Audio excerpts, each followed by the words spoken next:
আজকে আমরা অনেক অর্ধ সম্পত্তির মালিক হই, গাড়ি বাড়ির মালিক হই, কিন্তু টাকা পয়সা দান করার ক্ষেত্রে আমরা কৃপণতা দেখাই। আমরা মানুষদেরকে ভালো মতো দান করতে জানি না। 2টা টাকা, 5টা টাকা, 10টা টাকা দান করতে আমাদের বিবেক কাঁপে। কেন ভাই? আল্লাহ তাআলা আপনাকে এই ধন সম্পত্তি দিয়েছেন, এটাও তো আল্লাহ তাআলার একটা নিয়ামত। এই সম্পত্তি তো আপনার না, এটা তো আল্লাহ তাআলা আপনাকে দিয়েছেন।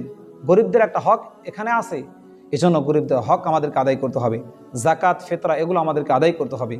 যদি এগুলো আমরা আদায় না করি তাহলে আল্লাহ তাআলার কাছে আমাদেরকে ধরা খেয়ে যেতে হবে। আলাইকুম ওয়া রাহমাতুল্লাহি ওয়া বারাকাতুহু। সম্মানিত ভিউয়ার্স, আজকে অত্যন্ত গুরুত্বপূর্ণ একটি বিষয় নিয়ে আলোচনা করতে যাচ্ছি। সেটি হচ্ছে মানুষ মৃত্যুবরণ করার পরে হাসরের ময়দানে 5টি প্রশ্নের উত্তর দেওয়া ব্যতীত কোনো মানুষ এক পা নড়াচড়া করতে পারবে না। এই জন্য আজকে আমরা সেই 5টি প্রশ্ন নিয়ে আলোচনা করব ইনশাআল্লাহ।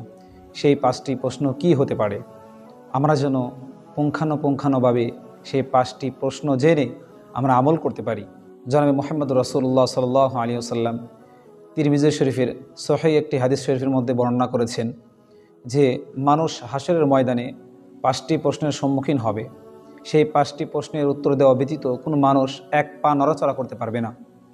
সেই 5টি প্রশ্নের প্রথম প্রশ্নটি হচ্ছে আন উমরিহি ফিমা আফনাহু, যে তুমি তোমার জীবনটাকে কোন কাজে ব্যয় করেছো। তুমি তোমার জীবনটাকে কোন কাজে ব্যয় করেছো। আল্লাহ পাক রব্বুল আলামিন আমাদেরকে এই প্রশ্নটি করবেন।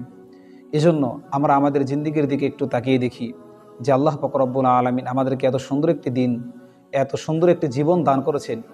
আমাদের এই জিন্দেগির শুরু থেকে নিয়ে এখন অবধি পর্যন্ত আমরা কি কাজকর্মগুলো করেছি, যদি আমরা একটু মাঝে মাঝে এগুলো নিয়ে চিন্তা চেতনা করি তাহলে আমরা আমাদের পরিচয় পেয়ে যাব। তাহলে আমরা আল্লাহ পাক রব্বুল আলামিনের পথ খুঁজে বের করতে পারবো। এজন্য মাঝে মাঝে আমাদেরকে চিন্তা চেতনা করা দরকার যে আল্লাহ তাআলা আমাদেরকে কেন এই দুনিয়াতে পাঠিয়েছেন, আমাদের জীবনটাকে কোন কাজে ব্যয় করছি, আমরা আমাদের সারা জীবনে কয়টা গুনাহের কাজকর্মগুলো করছি আর কয়টা নেক আমল করতে পেরেছি। যদি আমরা এই চিন্তা চেতনা করি তাহলে আমরা সহজেই আল্লাহ পাক রব্বুল আলামিনের পথ আমরা খুঁজে পেয়ে যাব ইনশাআল্লাহ। দ্বিতীয় প্রশ্নটি হচ্ছে জনাবে মুহাম্মদ রাসূলুল্লাহ সাল্লাল্লাহু আলাইহি ওয়াসাল্লাম বলেন ওয়ান শাবাবিহি ফিমা আবলাহু। অত্যন্ত গুরুত্বপূর্ণ একটি বিষয়, সেটি হচ্ছে বিশেষ করে আমার কলেজের টুকরা যুবক ভাইয়েরা, আল্লাহ পাক রব্বুল আলামিন জনাবে মুহাম্মদ রাসূলুল্লাহ সাল্লাল্লাহু আলাইহি ওয়াসাল্লামের মাধ্যমে এই হাদিসের এই অংশের দ্বারা বোঝাচ্ছেন যে হে যুবক, হে যুবতী, তুমি তোমার যৌবনটাকে কোন কাজে ব্যয় করেছো। এই প্রশ্নটি আমাদেরকে করবেন যখন আমাদেরকে আল্লাহ তাআলা এই প্রশ্নটি করবেন যে হে যুবক, হে যুবতী, তুমি তোমার যৌবনটাকে কোন কাজে ব্যয় করেছো। তোমার যৌবনে তুমি কতটা গুনাহ কাজ করেছো, তোমার যৌবনে তুমি কতটা নেক আমল করেছো। যখন আমাদেরকে এই প্রশ্নগুলো করবেন তাহলে আমরা কি জবাব দেব।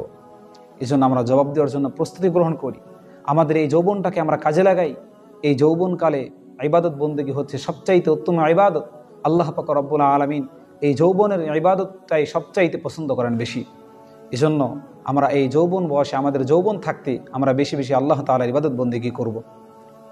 আমরা অনেক সময় এটা ভাবি যে আমরা বিয়ে শাদী করব, সন্তানাদি হবে, বৃদ্ধ হব, এরপরে আমরা নামাজ রোজা শুরু করব। আসলে এটা আদৌ উচিত নয়, কারণ আল্লাহ তাআলা এই জন্য আমাদেরকে পাঠায়নি। আল্লাহ তাআলা এই যৌবনকালের ইবাদতটাই সবচাইতে পছন্দ করেন বেশি।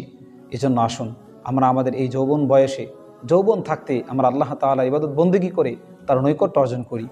আল্লাহ তাআলা আমাদেরকে 3 নম্বর যেই প্রশ্নটি, সেটি হচ্ছে ওয়ামা আলিহি মিন আইনা ইকতাসাবা। ওয়ামা আলিহি মিন আইনা ইকতাসাবা, যে হে মানব সন্তান, তোমরা যে ধন সম্পত্তি অর্জন করেছো সেটা কোন পথে উপার্জন করেছো। তোমাদের সেই উপার্জনটাকে হালাল পন্থায় ছিল নাকি হারাম পন্থায় উপার্জন করেছো। যখন এই প্রশ্নটি আমাকে আপনাকে আল্লাহ তাআলা করবেন তখন আমরা কি জবাব দেব। যদি আমরা হারাম কাজে, হারাম পথে আমরা যদি উপার্জন করে থাকি তাহলে এখন থেকে সতর্কতা অবলম্বন করতে হবে যাতে আমাদের উপার্জনটা হারাম না হয়ে যায়।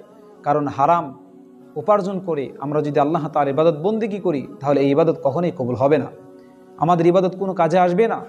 ইবাদত কবুল হওয়ার অনেকগুলো শর্ত আছে, তার মধ্যে একটি শর্ত হচ্ছে যে হালাল জিনিস ভক্ষণ করতে হবে। হালাল উপার্জন করে সেটা আমাদেরকে খেতে হবে, আমাদেরকে ভক্ষণ করতে হবে। কিন্তু যদি আমরা হালাল জিনিস ভক্ষণ না করে যদি হারাম জিনিস ভক্ষণ করি, উপার্জন করি, ভক্ষণ করি, তাহলে আমাদের ইবাদতগুলো কোনো কাজে আসবে না। এজন্য আসুন আমরা হালাল পথ থেকে হালাল উপার্জন করার চেষ্টা করি। আল্লাহ তাআলা আমাদেরকে তৌফিক দান করুক।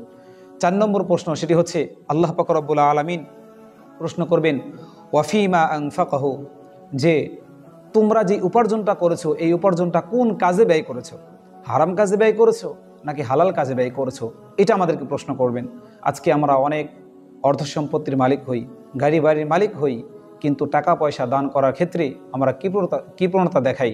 আমরা মানুষদেরকে ভালো মতো দান করতে জানি না। 2টা টাকা, 5টা টাকা, 10টা টাকা দান করতে আমাদের বিবেক কাঁপে। কেন ভাই? আল্লাহ তাআলা আপনাকে এই ধন সম্পত্তি দিয়েছেন, এটাও তো আল্লাহ তাআলার একটা নিয়ামত। এই সম্পত্তি তো আপনার না, এটা তো আল্লাহ তাআলা আপনাকে দিয়েছেন। গরিবদের একটা হক এখানে আছে, এজন্য গরিবদের হক আমাদেরকে আদায় করতে হবে। জাকাত, ফিতরা এগুলো আমাদেরকে আদায় করতে হবে।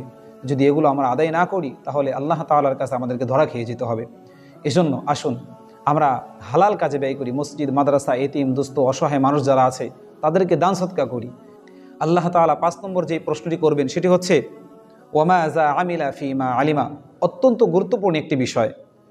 আল্লাহ তাআলা এখানে এটা বোঝাচ্ছেন যে তুমি ইসলাম সম্বন্ধে, শরীয়ত সম্পর্কে তুমি যতটুকু জানতে ততটুকু পর্যন্ত তুমি আমল করেছো কিনা, তুমি যতটুকু কোরআন সম্পর্কে জানতে ততটুকু আমল করেছো কিনা, এই প্রশ্নটি আমাদেরকে করবেন।